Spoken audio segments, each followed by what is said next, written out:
And we're back. 2 weeks in the book. On to week 3.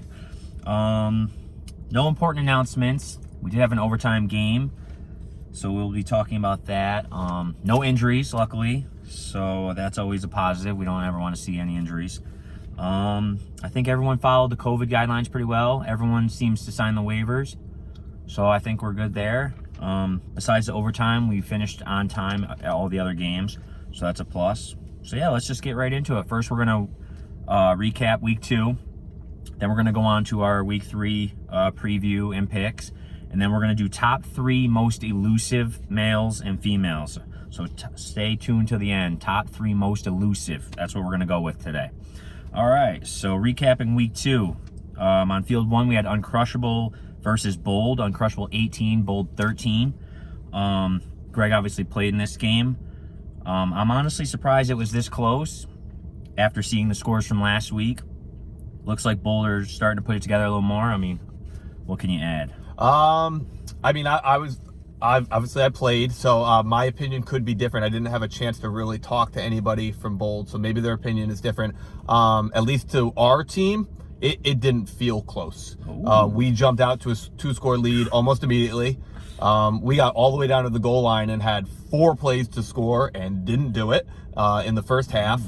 Second half started the same way. We got down to the goal line 2 more times and had multiple plays and couldn't punch it in.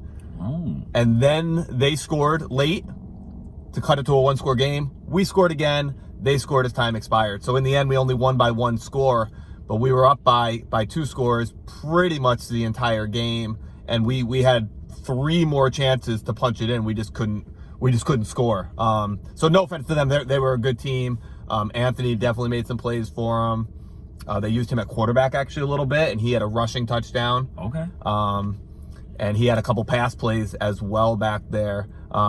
So they're a good team who definitely, the more experienced Berto gets at quarterback, or if they made a move to Anthony, I'm not saying they should, but if they did, they're going to become more and more dangerous. They were missing a couple people too. Savi, the rusher. I don't want to talk about their scheme against us and give any other teams ideas, but the defense they played against us was not the defense I would have played. I think they could have held us in check even more than they did if they had done some other things. So it was a competitive game, but at no point was I sweating it out. I thought we had the game in control pretty much throughout. I do remember you saying Mosier kept trying to throw timing routes at the goal line, and it just wasn't working. But that is an interesting dynamic if they start to go with Anthony at quarterback. That definitely will change some things for that team. I guess we'll see you next week. Moving on, field 2, we have a name change here. It was Boyce Acres. Now they're going by Endgame. So we will now refer to Boyce Acres as Endgame, just so you guys know. So it was Endgame 14, Has-Beens 8. This was actually an overtime win. And yeah, I'm surprised, but knowing how short Has-Beens team was, not having J.O., Deering, a few other players, Rios was at quarterback. Yeah. I can't say I'm that surprised. I know Endgame had this kid named Eric, who on the stat sheet was a stud. So had a touchdown and 3 interceptions. Yeah, I 3 think, picks. Yeah. So Rios, why'd you keep throwing to him? But anyways, very close game. Endgame got the W. Anything you could add to this game? I thought, even with Rios at quarterback, again, I'm not saying he's a bad quarterback. I've never really seen him play. I thought Steph would come up with a plan, or at least, if they were losing early, she would make an adjustment and be able to come up with something for her team. But again, they were missing their 2 best players, 2 of the best players in the league. And I had talked about after the week 1, don't let that 50-0 on Endgame fool you. They do have some talent, and I think Anthony played a decent game at quarterback. I glanced over a couple times. He had some big runs. And like I said, the new kid that they picked up, they had more females there this week who looked athletic. Okay. So I don't want to say it's a major upset because of who the has-beens were missing, but I did think Steph might be able to make adjustments. So that's a great win for Endgame, and I don't think that's the only win on their schedule either. I think they could definitely get some more, but it's a confidence builder. That will definitely be big for them. Yes, agreed. I'm glad to see the new team getting a win. Keep them interested, keep them involved, keep the league more competitive. On field 3, we had the game of the week, Avengers 28, Onslaught 18. I played in this game. I played terrible. I'll never play it terrible again. But no, honestly, Avengers played great. Ryan played great. They picked on the mismatch they had. Ryan made less mistakes than I did. And yeah, hopefully we get to see them again. And I'm going to leave it at that. I did talk to Ryan. He said that the game was not as close as the score indicated. He said you guys scored pretty late. We did. And then actually converted on one of our onside kick plays, which I was very interested to hear if anybody was ever going to try one or how it worked. But you guys did convert on it. I think the ref actually called me short. The time expired regardless, but I'm pretty sure he called me short. Oh, okay. Well, I heard you guys converted. Yeah. Either way, it's essentially what a 25-yard play that you need to convert on one play to keep the ball. But yeah, he said it wasn't quite as close as the score indicated. No, it was not. But that's all he really shared with me. Didn't say much. So. All right, moving on. On field 4, we had Iguanas 41, Lost and Found 21. Savini played great in this game, man. I think he had 5 touchdowns, my notes say. 2 rushing, 3 passing. I don't think he threw any picks, so that's a great game by him. I'm not surprised that they won. I am surprised that they won by this much. We have Iguanas coming up, so hopefully this wasn't like getting them going, because yeah, no one wants to see that. I don't know if you talked to anyone on that team. I didn't. Seeing the score, I thought it would be a little bit closer, but I don't think defense is going to be the strong suit for either one of these teams, if I'm being honest. So a high-scoring game isn't surprising. I think Savini's going to put up some points. I don't know who's organizing their defense. I know it's not me anymore. So I'm thinking they're going to give them some points. And same thing with Lost and Found. I think with Jen K at center, some of the weapons they have, and then Donnie's a solid quarterback. I think that's a team who will be able to score. The question is, can they get the stops they need? Right. 21 points, it's not a decent total when you look at the other, or not a bad total when you look at the other scores of these games, but you can't give up 41 and win. And I think they gave up a pretty decent amount in week 1 too. Yes. I think figuring out their defense will be key for them to climb up the standings as the season goes on. I agree. I'm pretty sure Don threw 3 picks in this game too, so that's not going to help out. So that's even bigger. They put up 21 and he had 3 picks. So, you can't put your defense in a tough spot, especially if defense isn't going to be your strongest spot on the field. Couldn't agree more. So that's it for the week 2 games. We're going to move right on to week 3, give our preview and our picks. So on field 1, we have Uncrushable versus Has-Beens. This is actually going to be the game of the week, looking at the rest. I'm going to pick Has-Beens here, assuming they're fully staffed. Hopefully they are. I haven't heard otherwise. I know there's no tournament in New Rochelle, so hopefully they're all there. I think it's going to be a great game, but I just think they have one more athlete that's going to be on the field to get it done. Hopefully they can put some pressure on Mosier, and it's going to be very close. I think they're going to have the ball last score to win. What would you like to add? I'm going to go with Uncrushable, obviously. I think this will be a very, very close game. I think the key, honestly, it comes down to what each team does in terms of center rusher. If we play Dave at center, who do they rush? What do they do there? If they use Rios as a rusher, then they can't have J.O. and Deering out there.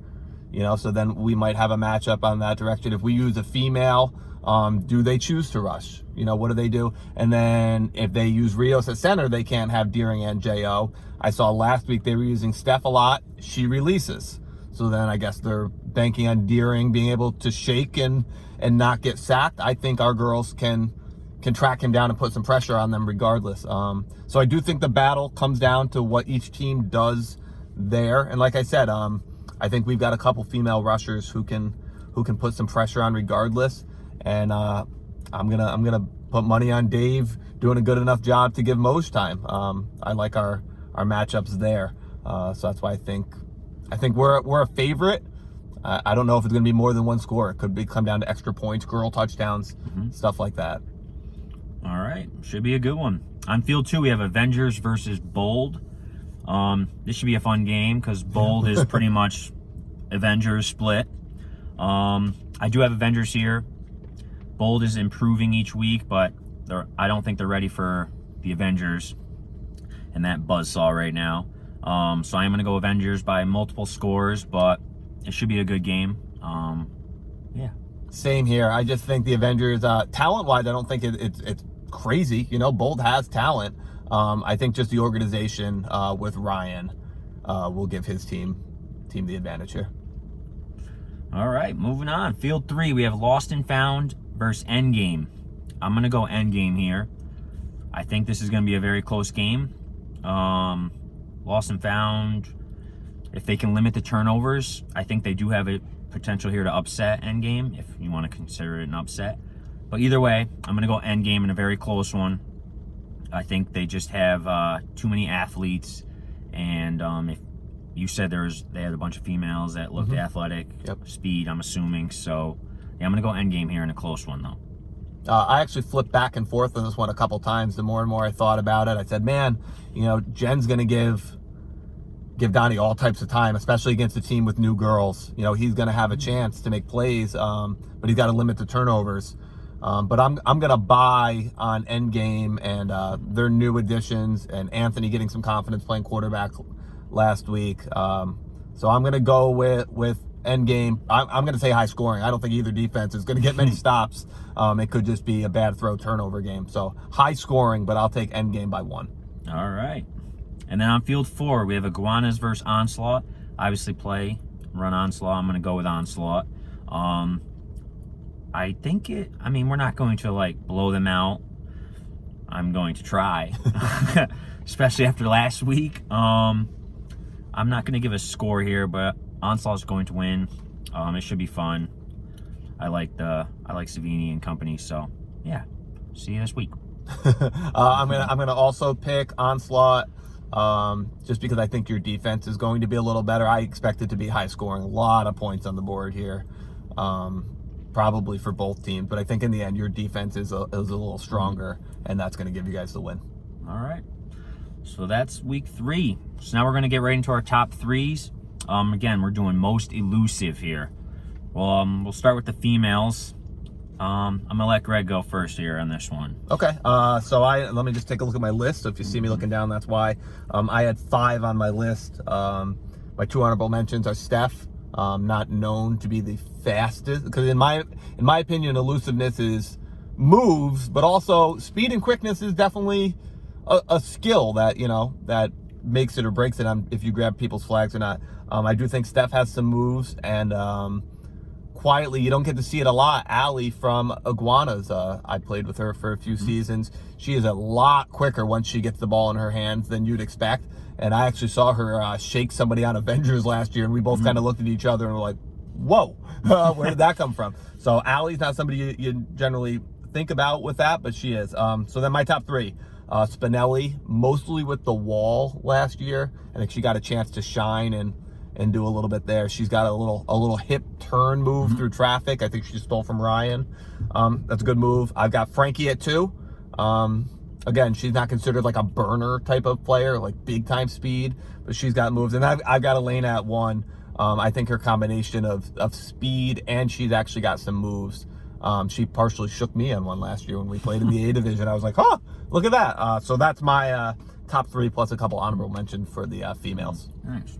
All right, my list, my honorable mention is actually Sue, who you'd probably not expect at all, but she's actually got some hips for sure. Number 3, I have Allie as well. It's funny that you said that, because yeah, like you said, once she gets the ball in her hands, she's just a rocket. Number 2, I have Elena. She's got the hip twist. She's got that down pat. And number 1, I have Frankie, because she's the only female I've actually seen dip on people successfully. She's done it multiple times, and she's got the hips as well. So Frankie's number 1 on my list. You want to go for the top 3 on the guys? I can go for the guys. I had a couple honorable mentions that I'll throw out there too, just so they get their props. Savini, again, a little bit faster than you think, and he's got a little hip turn too when he's at quarterback and gets a little move going. Anthony Ali, again, not somebody you think about, but we played him week 1, and he's a lot faster than you think. He hits that edge, and he's also can move a little bit. J.O. and Deering, obviously, Deering's known for that stiff arm, but you can't use it in co-ed. J.O. known for a little more speed than moves, I think, but they're both up there, really good. Q from my team got a little shake to his game, and then I don't want to ruffle any feathers, but Yeah, 3A, 3B. I've got Ryan here, and that's not a knock on him. Straight line speed is great. He's got the dip. I just haven't had as much trouble grabbing his flag as I have the other 3 guys on this list. So I've got him right outside the top. If somebody said, hey, I've got Ryan number 1, 2, or 3, I don't have an argument. I'm just basing it off me personally as the flag grabber who I've had the most trouble with. My number 3 is Frucio. He's super quick, like straight line speed, maybe not as fast as some of these other guys, but he's got shiftiness, he's quick, and I think honestly he's got like that Jeffro thing going, you know, being a little shorter, a little closer to the ground, you know, it's a little more difficult. My number 2 guy is Ant Crawford. Super quick. He's probably the fastest guy in the league. It's probably you two and Ryan. There's no probably. He is. He's incredibly quick, and he's also getting more and more moves, actual moves to go with it. And then I haven't played against you a ton. I always question why people had trouble grabbing your flags because I never saw it as much. But honestly, when I played against you last year with KJM, with you at quarterback, I was like, all right, there's something here. He does. He's able to move that flag out of the way. So even though I didn't want to put you at 1, I did. So that's my list. All right. Thanks. No, my honorable mentions are Ryan and Jo. Jo honestly could be number 1 if he cared half as much about co-ed as he does men's and travel. Ryan obviously with the dip. He's got the hips as well. Number 3 on my list is Frucio. He doesn't really have like the moves, but his cuts are just crisp. He's stop, go, stop, go. Number 2 is Ant. His moves are definitely improving. He's got the dip starting, and he's just lightning speed out there. He's got that little freeze move he does now too, where he almost stops to get you to stop, and then he's just so quick on the takeoff. True. After that hesitation move, it's really tough. And then number 1, I have myself. Yeah, because if I wasn't elusive, I'd be probably one of the worst quarterbacks. Yeah, your arm is terrible. That's true. Yep. So I have to put myself number 1 on this one because that's really what my game is all about. So yeah. Again, when I post this video up, if you guys have ideas for top 3s, post them in the comments. Message me directly, either or. We got all season to do these, so keep them coming. And that's it. See everyone out there this Sunday. Week 3. Yep. Stay safe, stay healthy. Don't forget to wear your masks. All right. Have a good one.